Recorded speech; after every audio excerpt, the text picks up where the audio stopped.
Hello, everyone.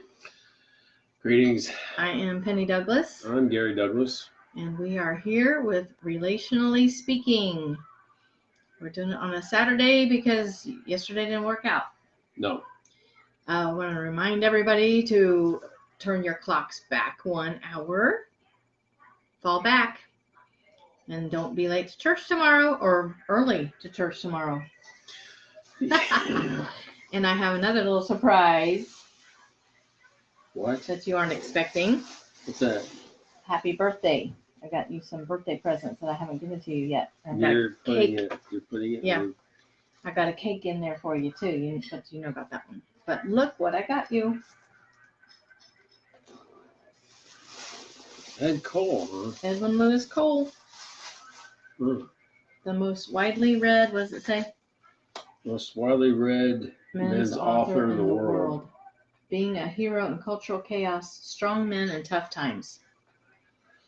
Wow. I thought you would like that. I got a lot of reading to do. I know. Me too. Audiobooks, people. Audiobooks for the ones who drive and don't have time for anything. Yeah, drive for 4 hours. Something either, whether it's Microsoft's online Office 365 or whether it's Google Drive. You got other apps, of course, in which you can use. But the good news is by cloud technology, which, of course, at first when I saw it, I thought, oh, that's great. Something else that somebody can hack and steal without you knowing about it. Beautiful idea. But then later on, I realized, okay, this is about as secure as it gets because it's about their reputation. So they're going to keep that as tight as they can. Sean Hercut is here. It is good. Cloud technology is good, people. Let me tell you. If your computer quits, your phone quits, whatever, it doesn't matter. Your little synopses, your little notes that you take, your story that you're putting together, you can access it anywhere. But this is a good book, right? Well, you like the author very well, right? Edwin Lewis Cole is one of the pioneers. One of the pioneers that we know by records of history that talks an awful lot about principles, laws, dealing with the needs, dealing with the psyche of a man, and helps those who are still at a mystery to knowing who they are, having some contentions with being settled, knowing where you're going, and despite social, issues, society trying to change things. Yeah, being a hero, staying a man's man, but being able to have good relationships. 5 love languages for men. For men. Yeah, you got a lot of reading to do. Happy birthday. We'll get the cake after we get done with this. Oh, I also got this for you. This helps you to focus. Oh, but it's not focused. Bear with us as we get into the you need your oils. Feminine side of this commercial advertising. I can't. There we go. Cedar wood. So that's happy birthday for you too. My advertisement too. You forgot your advertisement? Oh. I put this on before we started. I put this on him. I'm pretty focused, but I also put you said this is time for the advertisement. So frankincense is really good. Where's the? Whoa, there we go. And try to get that camera to focus. There we go. Frankincense. So we should have a great broadcast because we're all oiled up with these good oils. Okay, so let's go ahead and get started. And you don't have your advertisement? What was your advertisement going to be? It doesn't matter. Okay. Focus, please. So you should talk. Okay. Past Grateful. Gary came up with that title. Very good. He's so creative. So what does that mean? Why are we talking about, why did we call our broadcast Past Grateful? We're entering into a season of Thanksgiving. I think some of you had figured it out by now, or maybe not. It is a necessity part of trying to keep your own sanity,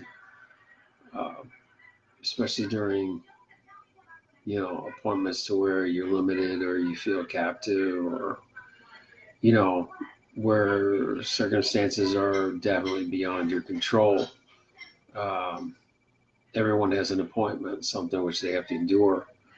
And one of the keys to survival, in the worst cases of conditions, is to find things to be grateful for, to find what you can focus on. Because truth be told, it's never as bad, it's never as messed up as you think that it is initially. It's not true at all. Not when you have God leading your life. Case being is that, our perspective is usually limited. It's momentary, because usually we just live from, point to point to point, and it's linear. All we can see is what's right in front of us. It's linear. So to get past the moment that is not doesn't seem conducive to our future, to the best of our interest, you have to find something of which you can be grateful for, something that you can hang on to. Issues, one of the biggest ones that definitely is something that no one really thinks too much about until you lose it, even temporarily, and that's your health. When you take a hit, it usually it's all of a sudden, everything in the world, doesn't matter what you've got or how good things are going, to find yourself disabled has got to be one of the hardest things to go through. The issue of the loss of your health, whether temporary or otherwise.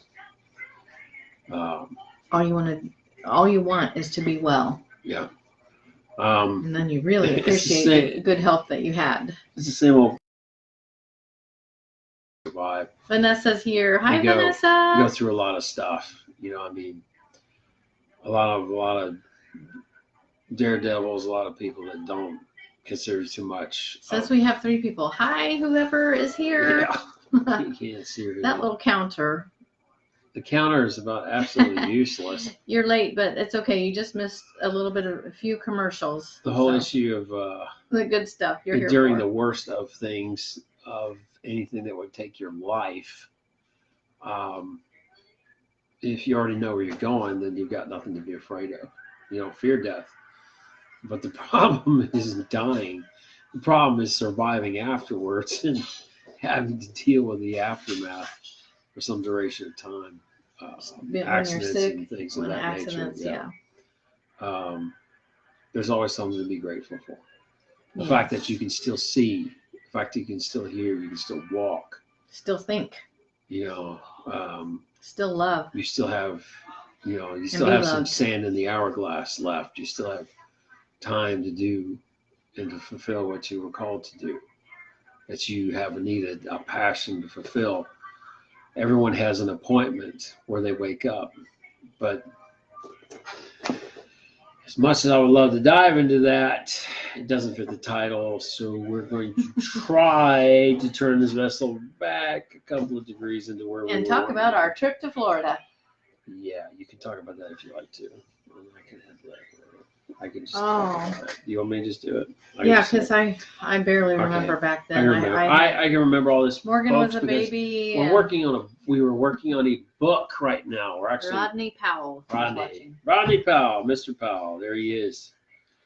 I remember that I looked at our money in the bank, and my friend Gail, that I worked at a daycare center, helped her start because I had a teaching certificate and she needed someone with a teaching certificate to be the administrator in name only, so that she could start her daycare center. And so I helped her with that. And worked there. I didn't want to work there at all, but she thought I did, so I did. And Sean hated it. I had to force him to go with me. He was 18 months old, and he was he was stubborn. He wouldn't even get dressed. I had to take him there in his pajamas. He was 18 months old, and I worked there for almost 3 years because I ended up, no, that's not right, 2 years. I ended up quitting right before I had Katie, and I had enough of that. But she was thankful to me because by that time she had a teaching certificate and was able to take over as administrator. But she called me. We were in what kind of state financially when she called me and offered to let us use her house in Florida for a vacation. We were basically on unemployment. This was almost,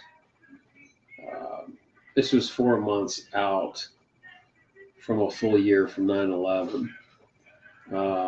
Everything in Ohio back then had basically slowed down to a crawl. I mean, if you could find a job just tossing garbage, you were lucky because, there was just nothing.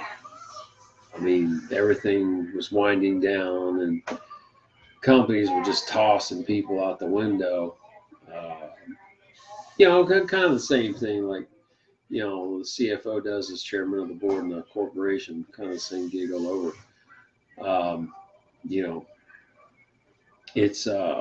It was really bad. We didn't have any additional income. We didn't really have a whole lot going on at all, and there's nothing short of a miracle, really, that we were able to survive, literally. So but Gail offered me that, and I looked at our account and said, we could actually do that. Prior to that, I mean, when Gail offered it, she might as well say, well, I got a condo in Barbados. If you guys can swim far enough and you've got a rubber raft, you could actually make it over there and stay for, that's how you saw an indefinite period of time, which I thought, wow, that's beautiful. Thank you for the offer. You and your sarcasm, that's how you thought. I didn't think there's no way in the world. It's like, oh yeah, you got enough money probably to drive down there, but then that's about it. You might be able to set a couple of traps in the backyard and catch some local critters and live off of gator steaks, or something like that. Oh, you have little faith. But that was as good as it was going to get, It had my Bowie knife and everything. I'm sure we could have made that work, but I was like, this ain't going to happen. And I blew the whole thing off. And I started figuring. Penney started looking at the numbers and stuff. And she says, well, if we take some food down there with us and some coolers, we could actually make this work. And because we would have a hotel stay on the way down. Yeah. And we would be able to buy food at the grocery store. It was a full kitchen and everything in the house that she let us stay in. Yes. And so figuring that, our regular grocery bill, and I just figured all that in, the gas to get there and the one stay in a hotel on the way down, one stay on the way back. I thought, yeah, we got enough money. We can do this. So we did. But it was still a miracle. I don't even know where that money came from. I don't know how we had that much money. The issue with the, for example, for one, the money, again, unemployment, everybody knows, unless you're an illegal, unless you're from another country, you don't see $3,000 a month. You don't get a vehicle allowance. You don't see jack squat. You're lucky to see a quarter of what it is of your earnings, which really is garbage. For a family of our size and for what we were pulling, those numbers just did not add up at all. There just wasn't enough of anything.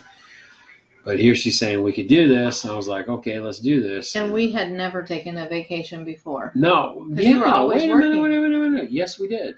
Yeah, we did. We took some vacations, but we never got out of the state. Wow. Because, despite the money I was making then and all that, it was never really adding up enough to really go and do anything. So here we Those are. were weekends. Yeah, here we are. We're unemployed. There ain't nothing coming in from anywhere. This is almost 4 months from 9/11. Rhonda back. Yes, 4 months after 9/11. And, here's this crazy lady talking about, oh, I got this I got this house I bought for next to nothing and got at a real good price there. That's just, almost a hop, skip, and jump down off of Ormond Beach, which, it sounded wonderful. But I was like, there's no way in the world we can make it down there on unemployment. I barely got enough money to do anything at the house with, let alone do this. Well, somehow, I don't know, the money stretched or something. I can't even explain this, except for the fact that we found a decent hotel. We got 2 rooms for the size of our family because one ain't going to fit in no one room. And got adjacent rooms and stuff. We stayed in a hotel somewhere around Tennessee, which is about the midway point. At that time, Morgan was a baby. He was like 18 months old, and he's 18 years old now. So that's when all this was happening. And the van itself had issues, had conditions. There were some mechanical problems that I was not aware of. I've noticed that we had issues back at the house with it, which I just thought it was just an issue with the starting system. However, when we got at our midway point, all of a sudden the van just was up and quitting. I thought it was an issue of the fuel. Well, I put the thing in neutral and let this thing cruise in an off ramp up around there in the pretty close to the Smokies actually. Oh. And as we were cruising down, what happened then, and then it also happened. As we were cruising down, we pull off to the side. This van's still rolling, and I'm thinking eventually I'm probably gonna have to push this thing. And it keeps on rolling. It's in neutral, and it keeps on rolling. And here's the gas station right here at a turn of a road. And I figure I got to get fuel. It's a little too late to be looking at prices. I let this van just cruise up on this little up ramp. You know how it is with the concrete. Cruise on this little up ramp. And the engine's already died, folks. I'm using, like I'm turning a log wagon. And I didn't have to hardly turn anything at all. This thing just by itself moved up, came to where one of the pumps were, and it stopped dead on. Just stopped right there. And, I lightly just touched the brake and put it in park. Had we run out of gas? Yeah, we were good. Oh, okay. And so I figured the fuel gauge is busted at this point. Filled it up to the point to where, the pump shut itself off, and we took it down the road again. Headed somewhere about around Georgia, in the middle of a stinking swamp, everybody doing about 75, 80 miles an hour. Yeah, it was like a tollway. What do they call that? It wasn't toll, but it was just straight away. Yeah. There's like trees on either side and swamp trees. Nowhere to get off. You got nowhere to stop. You got some exits down there in some of those points. Some of you guys know about little dead spaces, like between Albuquerque, New Mexico, and Amarillo, Texas. If you did not fuel up, especially tractor trailer drivers, truckers like Chad Winters and stuff, I'm sure that dude could tell you about some spots out there where you go on driving. If you did not fuel up before you got to where you're going, you're in trouble. You better be praying because you're not going to make it. Well, I thought that thing was out of fuel again because here I'm on this nasty strip. Maybe it was 95. I can't remember if it was 75 or 95. Going on down there, all of a sudden, the car just stops again. I pull off to the side, away from traffic on the we had 8 right kids. lane, as far as I could. We had 8 kids. No, Morgan's number 6. We had 6 kids. I don't know how many kids we had. We had 6 kids in our van that was a 7-passenger van. So it was crowded, and our van stopped in Georgia. And it was the vehicle just was not starting, and you could hear it going off, but it just was not firing up. You could hear the flywheel turning, you could hear the engine moving, but nothing's working. And the way it was, it seemed like you only hit that starter about 3 times before it started dying on you. Hi, Janine. Well, thank you for joining. We did the only thing we knew to do, so we started praying. And fourth time I hit it, it started. And I started building up speed, in that in the turn off. It started getting back in the right-hand lane. Saw a truck station, I can't even trying to think what the name of that place was. It was a truck stop, big old huge spot, right off in the middle of the, the only exit. This exit goes off. You see that there, and there's this little road that who the heck knows where it goes, but at least there's that truck stop, and you got people coming off and on. And it's like that Pennsylvania. What do they call that? I'm not sure, turnpike or something. Turnpike, yeah. It was like a turnpike that we were on, I think. And I got pulled in there, so I started fueling this thing up right away because I figured the fuel gauge was really bad. Fuel gauge was showing like at 5, was showing it like a 3 1/4 full. So I figured there must be something wrong. But when I filled it, it didn't fill up all the way. It filled up all the way, but it was only like, $5, $10, $5, $8 of fuel. And so I figured out that it wasn't a matter of fuel. The gauge wasn't too far off of what there was. There was something else going on. And this is the second time we prayed over this vehicle. Well, before we left the gas station, we prayed over this van again. And just as we were starting it up again, it started up just fine. We took off. And the whole time that we got there in Ormond Beach and stayed there for a while, almost, I think we stayed there like for a week. Yeah. And then about coming the second week, and I had to figure out how to cook because I hadn't brought my cookbook or my little recipe box, and I really just cooked from the recipes back then. I didn't know the amounts of anything, and I was just like, oh my goodness, I just had to guess because we were like eating, and I had to cook for everybody. But we did all right. Nothing tasted too bad. Okay, continue. Thank you. I do remember that part of the trip. Good. We, the vehicle never gave us any trouble to and from the whole time. We even drove the vehicle around a little bit. In fact, from the house, I mean, it was within walking distance, but you're talking about of the beach. You're talking about several blocks down this, down this little road from where the actual Ormond Beach was. Mosquitoes. Yeah, which was a good thing that we didn't walk. We walked once from the beach to where this lady's house was, and this was towards the evening. The sun just started setting, so I figured it's time for us to start walking back. And we took up on those stairs that they got leading off the beach onto where the level is, where the roads and houses and the hotels and stuff are. We made our way on back there, and I'm telling you, I saw a cloud come between two houses, and I thought it was like somebody was barbecuing or set something on fire. But I noticed that the cloud started moving. It started coming towards us. I was like, that's odd. There's no breeze. How is that moving like that? And then all of a sudden I noticed, as I saw something moving in the air, I noticed that there were insects.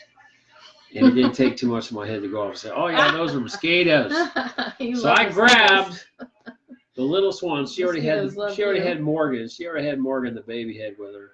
And so I grabbed Kelsey, picked her up and threw her over, my shoulders, like a wounded soldier or something.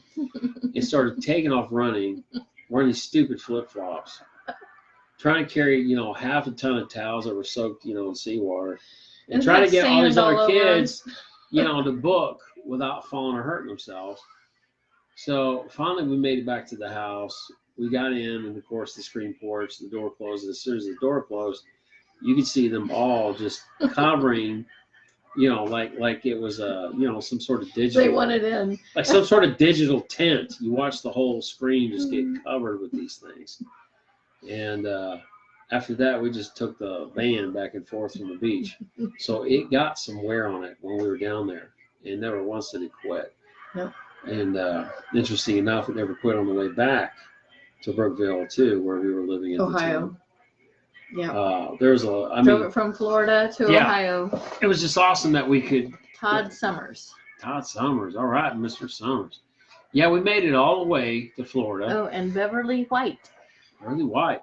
We made it all the way to Florida without, on unemployment, making absolutely nothing. And we stayed down there. We had some food that we took with us that we made, and we went to a restaurant that was nearby once that, they saw all the kids and stuff, and they're like, oh my God, we're in for something. It's kind of odd, There's nobody else there in the There's restaurant. nobody else there but us. But they thought we were going to bring some I trouble. thought we were going to, trash the place or something. But when they saw how well the kids behaved and how everyone, was cordial, they were just amazed. And they told us that they thought they seen people with only one child that were just a total blinking, terror, and couldn't understand how all these kids were so well behaved. And they said, "Man, please come back." So it was just wonderful serving you guys. This is just amazing. That was nice. Which was good to us. We really appreciate. We needed that. Yeah. But we had a great time. Yeah, that vacation was awesome. Amazing. Even with the mosquitoes and sand. Sand, I don't know what you're talking about there. I didn't have any problem with sand. I didn't mind sand at all. That's why I'm not a beach person. Sand was fine with me. Yeah. The problem I had was with the usual, with the house.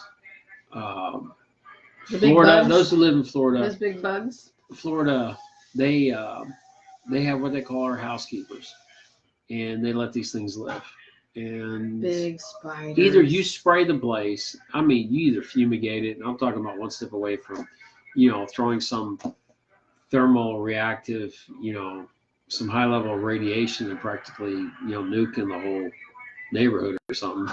Or you learn to work with the ecological balance where they do, and they live with these things they call housekeepers. What these housekeepers are is they're, I don't know what kind of spiders they are. I really don't. All I know is that they get as big as tarantulas.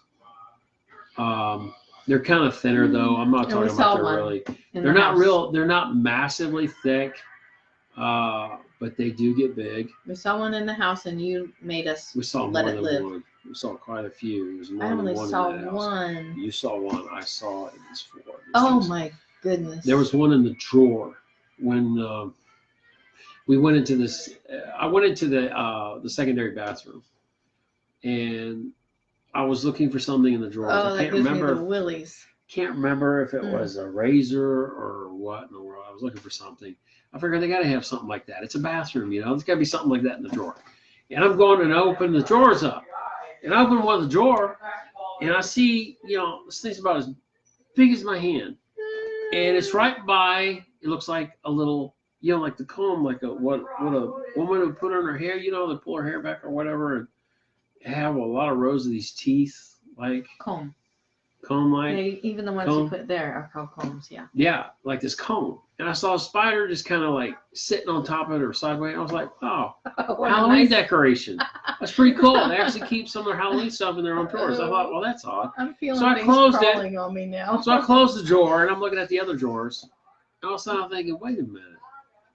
Halloween, it's like October down here. Nobody would come down here if this is a summer house in October. Why would they keep Halloween stuff? So I go ahead and I open the drawer back up and again.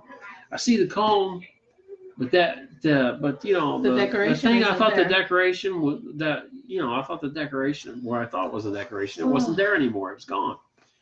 So that was telling me that wasn't a that wasn't the Halloween decoration. That was for real. And I thought, where is it now? I'm not thinking about nothing. But I came here to have fun, to enjoy myself. I ain't thinking about nothing. So close the drawer up. Never open any of the drawers again. I'm done. We're done. You don't need a razor that bad. I don't need a razor that bad. I don't need anything else that bad. If I do, I'll go down to Dollar General and go get something, or Food Lion, Yeah. Whatever. Food Lion. But they these things. They live with them, and they don't ever bite anybody. They don't ever hurt you. You might see them move across where you got the dark, you got lights out and stuff, and you might see across the blue screen of your television, this thing about the size of your hand moving across the floor. But for the most part, they can see real well. They're hunters. They don't build webs. They eat bugs like crazy. They might even leave a few sacrificial heads there at your bed location. I mean, I don't know what the heck that's all about, but I've heard all kinds of crazy stuff. It's like, man, I don't want to hear anymore. Talk to some of the locals, and oh yeah, those are housekeepers. I was like, housekeepers? What the heck are those? Oh, they're spiders. They sometimes get as big as your hand, maybe a little bigger. And they just don't, they don't mess with you. I said, really? They just kill all the other bugs. Yeah, so they eat they eat everything else. The palmetto bugs and whatever that gets in there. They said they'll take them all out. I was like, wow, that's creepy. It's like hanging out with the animals. Palmetto bugs were huge too. Oh yeah, when they got inside the house, they sounded like a small bird when they were flying around, and they basically look like a roach. And what's kind of interesting about those things, when they see you, they don't flee. They just look at you, and they just go on. And you're like, that ain't right. That's not right at all. Why did he just look at me and walk away? Most bugs run and flee. That thing's just kind of like, you're in my way, move. While you're at it, open the door. It's like, wow, that's disturbing. But anyway, it was wonderful down there. Mm-hmm. Kids played the Nintendo 64, which was a big deal back then. We had plenty of entertainment. And we were just relaxed, and tacos, which you hadn't pizza. Done. No, it was wonderful. I mean, we just enjoyed it. And finally, about almost after coming 2 weeks, we decided it's time to go back. Well, like I said, here's this van. It evidently has some kind of peculiar issues going on. But it was behaving really well. Oh yeah, on the way back up. Now this is heading back into elevation. We had to stop again, I think, a second time, halfway point before we got to Ohio. And there was no issues with the van. And then on the rest of the way to Ohio, it never once gave us any kind of problems at all. And by the time we made it back to the house, everybody was just exhausted. Of course, except for the kids, which of course were getting on their bicycles and running up and down on the blacktop on the driveway there in Brookville. And was just enjoying the heck out of themselves and just, doing all kinds of crazy things. And I decided to take the van the next day to a local Brookville, repair shop. Brookville, Ohio. Yeah. Asked the guy, hey man, how is this, tell me what you think, what's wrong with the vehicle, what's going on. I told him what happened. And he looked at it, and he right away, I mean, even before I had a chance for one of the guys to drive me back to the house, which, was just, I dare say was 100 yards, 200, 300 yards from where this, the house were, from where we're at from the garage. It wasn't very far. Before I even got in the car with the other guy to drive me back, the mechanic came back out and he says, no, wait a minute. He says, you tell me you drove this van on down to Florida and you came back on this. I said, yeah. I said, what's wrong? He says, well, I'll tell you what's wrong. Now, people, this is a 6-cylinder van. If you understand anything mechanical, for every 2 cylinders, you have 1 solenoid. Johann. For every cylinder, for every 2 cylinder, you have 1 solenoid. So if you have an 8-cylinder, you have 4. You have something that's firing off, sending a spark down through there. Distributor cap, that's going back a little older, but at a certain point in time, you just had these solenoids that would send off, a spark from one side to the other, depending on, Yeah, go ahead. Each one that was open for the spark, that's how it worked. Your friends might know what you're talking about, but my friends probably don't know more than I do about it. Out of 3 of these that sent the spark, out of 3 of these, only 1 was operational. Only 1 was working, which meant only 2 cylinders were receiving any kind of spark. And there's no way the engine is going to operate if anything, it's going to be blowing fuel out the tailpipe.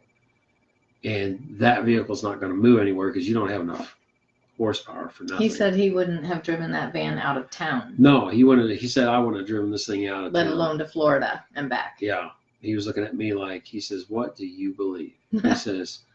He says, what? Because somebody taking care of you. You got to have a God or something over you, man. He said, there ain't no way anybody in their right mind would drive this vehicle anywhere. Well, we didn't know it was that bad. We didn't know it was that We had bad. no idea. I mean, he's looking at me like I'm crazy. He said, he said, this is the vehicle you drove. I said, yeah. He said, there's no way, man. He said, it can't work. I said, it did.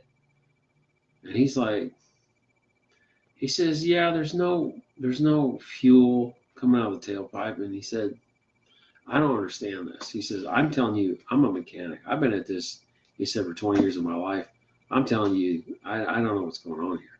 But I can tell you, 2 of these 3 solenoids that have anything to do with sending the power through the spark off to the spark plug. He said, this isn't working. He said, something's wrong.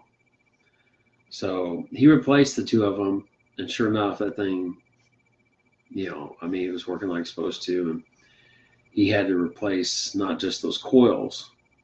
I'm talking solenoids. They're not solenoids, they're coils. 3 coils for a 6-cylinder. He had to replace 2 out of 3, which meant only 2 cylinders were working out of 6, which there's no vehicle that's going to work. But that did. Mm-hmm. So it's a miracle. Here's all these things going on, and where that all got that started, there was these missionaries from Nigeria called the Akuas. Missionaries to America from Nigeria. And missionaries to us. Yeah, they were talking basically it was a payback, and they were living in Trotwood, and they were Ohio saving marriages, and they were doing all kinds of things and really fixing things in a lot of lives of people. And these individuals were basically somebody that somehow we had made contact with too, and that were talking with us, and we're getting things straight in our family and our relationship, how things are supposed to be. Where he was telling me, for example, he says your wife is the gauge of your home. If she's content, if she's at peace, then everything's going to be blessed. And it doesn't matter how little or how much you have. He says, if it ain't blessed, it's cursed. He says, so what good is any of that? He says, if you want things to work and things to be blessed, he says, make sure that she's at peace. If she is at peace, then you're doing your part. You're taking care of things. You're making things right. And cold enough to wear don't jackets. think for one moment that's just the financial. We in America got that. Our society's got that about as messed up as a football bat. There's more than just that. If that was all there is, shoot, everything else would be fine. But you take a look around you and down your own doggone street and tell me everything's fine. It's like, no, it's not. So there must be something else, huh? He challenged us. He challenged me. He said, put things in order. He said, ask how she feels. Ask how she is. And if something isn't right, he said, make it right. So every time he called you, he would say, yeah, how is your wife? Or Gold, his wife would call. And she says, she said, hello, Gary. They'd have that accent. And she says, so how's your wife today? And I was like, let me go ask her. And this, I believe, is what I believe that followed to things turning out right for us. Where, like I said, I've been working the whole time, doing overtime.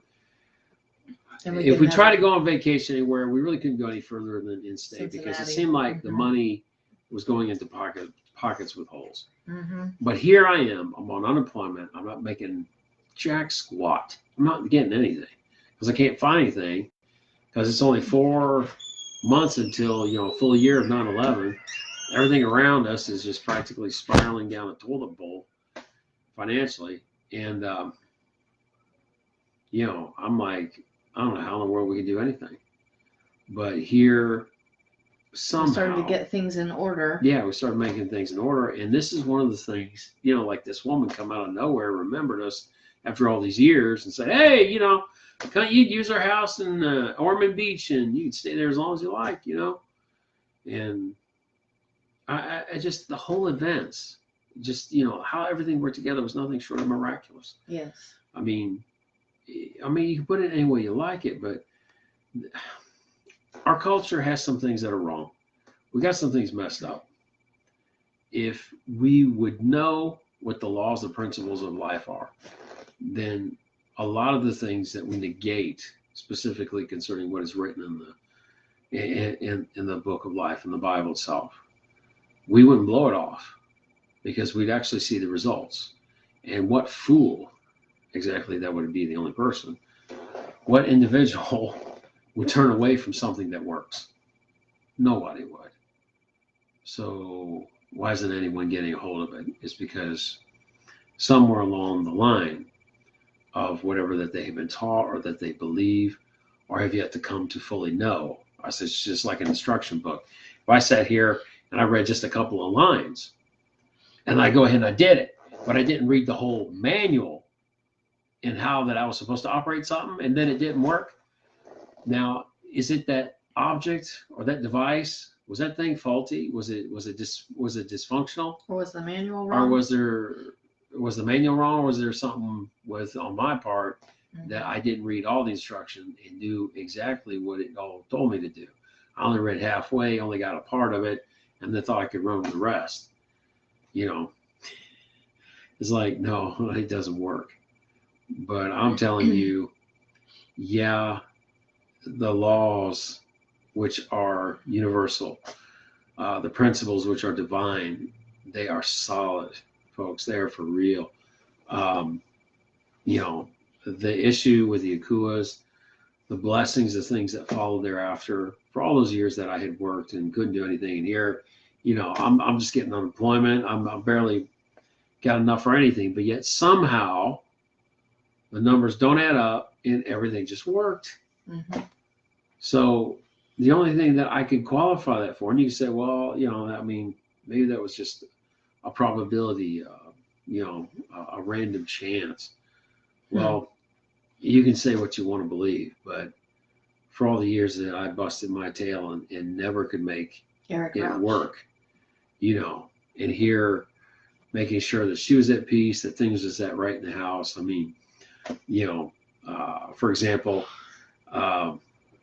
she was trying to take care of laundry. She was trying to take care of everything else in the house.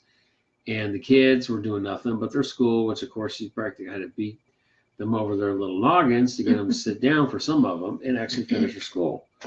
Well, groceries, cooking, all that. Well, since I was unemployed, I stepped in and I just started doing all the grocery shopping. And then I basically just took over the cooking. Never done it before in a sense where, it was constant. But I took that over at the time and also took care of the grocery shopping, and that relieved her. And then our oldest at the time, which I can't remember how old he was. 14. He used Apple Works, or what was known as ClarisWorks, and created a spreadsheet that randomly would change the names so that they weren't stuck doing the same chores. So each one. Actually, no, he was younger than that. Younger than that? He was probably 12. 12. Mm-hmm. So he put this together, and that assisted things even further. So she was definitely relieved. They got their school done on time this time. They got things taken care of, so there's no issues with laundry or anything else crazy like that, or, trying to clean things up. And everybody, the kids got to play and got to have fun, and nobody was mad at them or yelling or having to get on their case. And everything was great. Everything was fine. It was all taken care of. And it was from that act, from me stepping into that role at the time, being where I was. Getting more involved with the family. Yeah, getting a lot more involved with the family and all. God, I believe, honors those who honor him. Yes. And by doing and fulfilling what is written. I mean, here these people are from the East. They say, hey, your wife's the gauge of the home. If she's contented, she's happy, it doesn't matter how much or how little, it's going to be blessed if you do that which is right. If she's at peace, then you, who are supposed to be in charge of your home, you're doing your job. She's your gauge to see whether or not that you really are. And that's how it works. And we had another story we were going to tell, but we're already at 45 minutes. My gosh. Oh my gosh. Wow. That was good though. Anyway. That was really good. You've got a lot of good points on there. Anyway. So that is our relationally speaking for this week. Next week we will be at a marriage retreat in North Carolina. Next week. We will. Oh my gosh. Next week. Yeah. You're talking this next week. Oh my gosh. So we may broadcast from there. Flat Rock, North Carolina, Von Clarken Retreat Center. So hopefully we will see you maybe Friday or maybe Saturday, probably Saturday, because we'll be flying and everything on Friday. Yes. So we love you all as usual. If you have any prayer requests, let us know. Vanessa, I think if you're still here, you probably are. I think you're moving. Is that right? Did you get a new house? If you did, praise the Lord. Let me know how you're doing with that. We're still praying and believing, but have a lot of hope that we will be getting our house and be in a better place than we are now. And soon, we're praying for that and believing that that's going to happen really soon now. Gary still works in Dallas, so we still have that going on. Not yet. Oh, rats. I thought I had seen something about you moving. So we'll pray. We'll still keep praying for you, Vanessa, for that. And you keep praying for us too. Okay, I'm closing. I am closing. Thank you. So if you have any comments, make sure you leave comments. Replay viewers, leave comments, please, so we know you were here. And we will see you probably next Saturday from Flat Rock, North Carolina, marriage retreat with Hal and Melanie Young. You're welcome, Vanessa. Anybody else have any prayer requests? Let us know. And we will see you next Saturday. That is just a week from now. Next week. Bye. Bye, guys. Thanks for watching.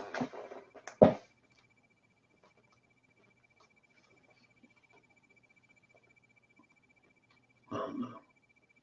It'll be all right. It's probably just your phone delaying.